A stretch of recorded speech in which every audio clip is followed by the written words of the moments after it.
I am 20 years old. I moved out on my 18th birthday and never looked back. I mostly moved out due to how strict my parents were. When I say strict, I don't mean something like home by 10 p.m. I mean, I wasn't allowed to have friends older than me, even by a few months. I wasn't allowed any guy friends. If I had a project to work on at school and got partnered with a guy, my mom would tell my teachers to make me do it alone. I was only allowed on my phone if someone, mom or dad, was there to monitor what I was doing. Weekdays my bedtime was 9 p.m. and weekends 9:30 p.m. I could only have sleepovers if it was at my house, and all of my friends have to be questioned to make sure they were clean, meaning they didn't have boyfriends, no tattoos, went to church, you get it. So you can imagine, I had literally 1 or 2 friends.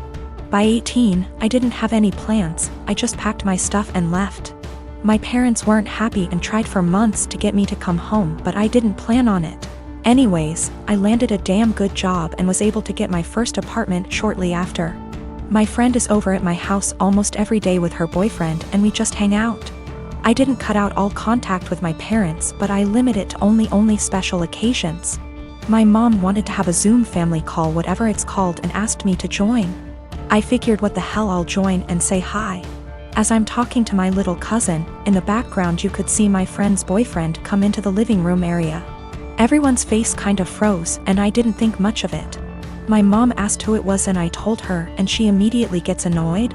She started asking why he was leaving my bedroom, which he didn't. The bathroom is the same way towards the bedroom, so I could see why it would look like he left from my room.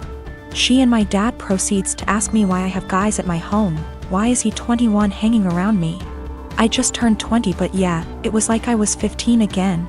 My mom then insists I have him leave. At this point my friend and her boyfriend hears this and goes like WTF? I didn't know what else to do but laugh. I said, "Are you out of your mind?" and laughed some more. I realized they were serious and said my goodbyes and hung up. Later I started getting messages that my parents are upset I laughed at them, and my family says it's in my best interest to apologize, because I was being an asshole for laughing. I laughed at them then hung up, so I thought it was rudish, especially after being told I was by my aunt as well.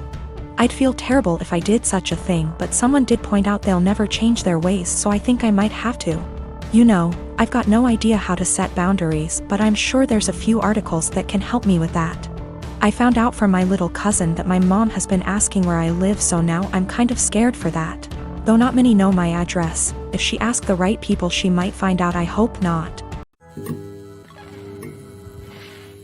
I am a 51 years old male, and I have 3 children, 1 girl, 1 boy, and 1 child is gender neutral.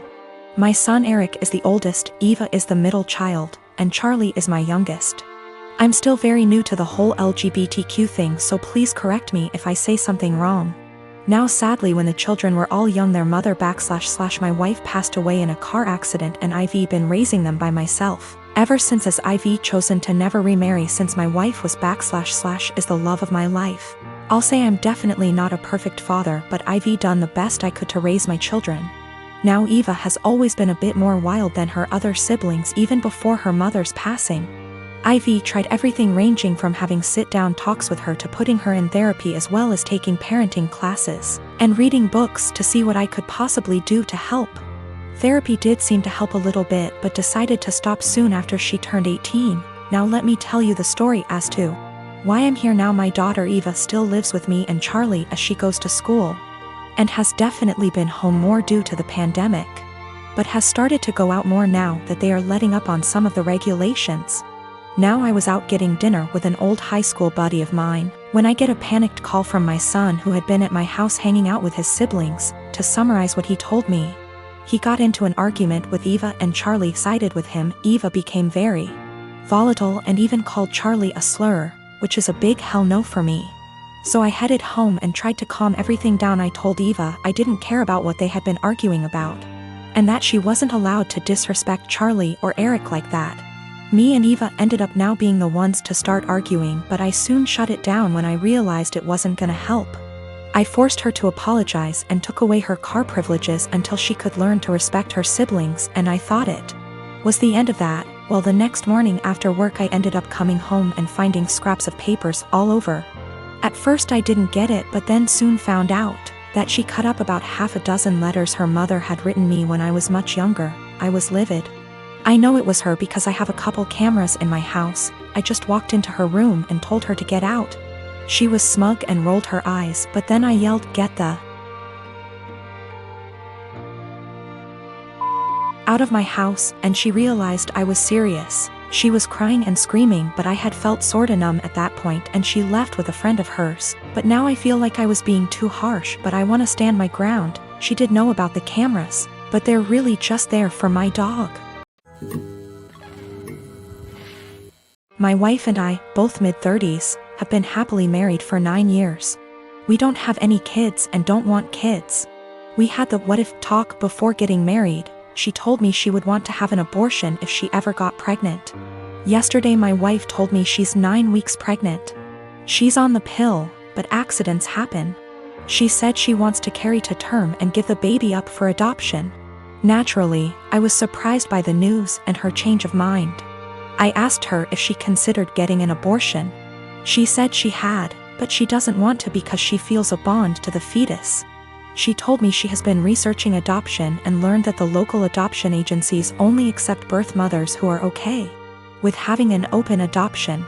I told her I wasn't really comfortable with this and asked her if she would have an abortion. She started crying and spent the night at her sister's place. She won't answer my phone calls. I'm uncomfortable with this for a few reasons. I was adopted at birth and my adoptive parents weren't the best. I know this isn't the case for everyone who was adopted, but I can't help but have a negative view about it. A few years ago I tried to find my biological parents to learn my medical history, but I couldn't.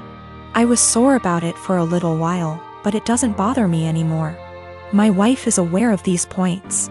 I just don't want to pass on my genes because they're essentially a mystery to me. I also don't like kids. My wife said she actually would prefer to keep the baby, but she knows I wouldn't want to. So she said having an open adoption sounded like a reasonable compromise. I understand why she thinks that, but I still don't want to have any biological children, regardless of how much / little I would be involved in raising him or her. My wife takes birth control for reasons other than contraception. If she ever wanted to stop taking it, I would support her 100%. I realize that I'm an idiot for not getting a vasectomy a long time ago though. It honestly never occurred to me until now. I think because my wife has always been on birth control and said she would have an abortion, I see now that it was irresponsible of me to not get one regardless. I'm going to get snipped. She and I talked, it was emotional for both of us, but no voices were raised. I apologized for putting her in this position by being an idiot and not getting a vasectomy earlier. I also apologized if she felt like I was pressuring her when I asked her to have an abortion.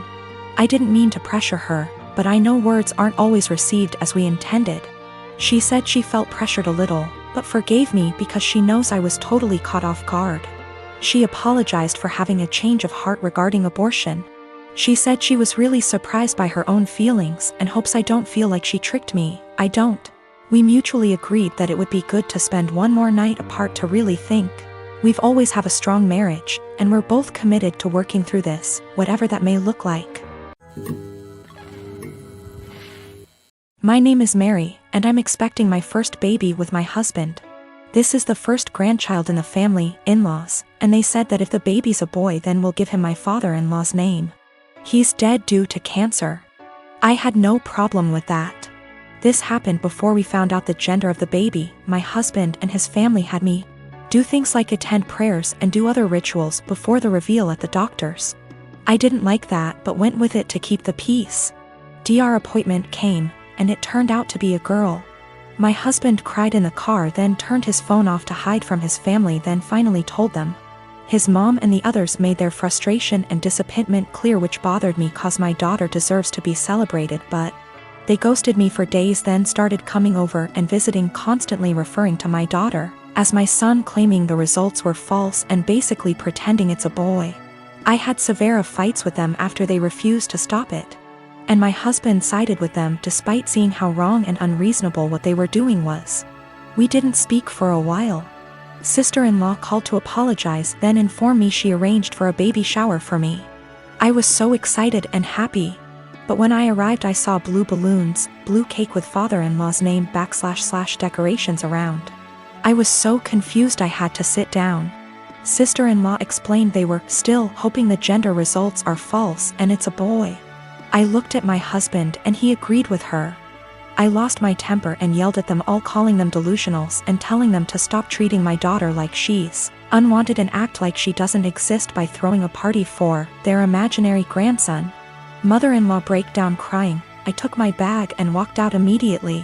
They started yelling and my husband followed me outside and started arguing about how I insulted his family and his dad's memory by acting like that. I told him to wake up and see the insanity in his family's behavior. He said they needed time to process the fact that it's a girl not a boy as they expected and insisted I play along and they'll soon get over it. I said absolutely not and demanded he take me home. He said no, so I called an Uber and left. He was fuming. He called 15 times, then texted that he won't be coming home till I get my ass over and apologize for ruining everything and accusing them of being mentally unstable. I haven't responded yet. He's constantly pressuring me to get right with his family before we even talk about anything else.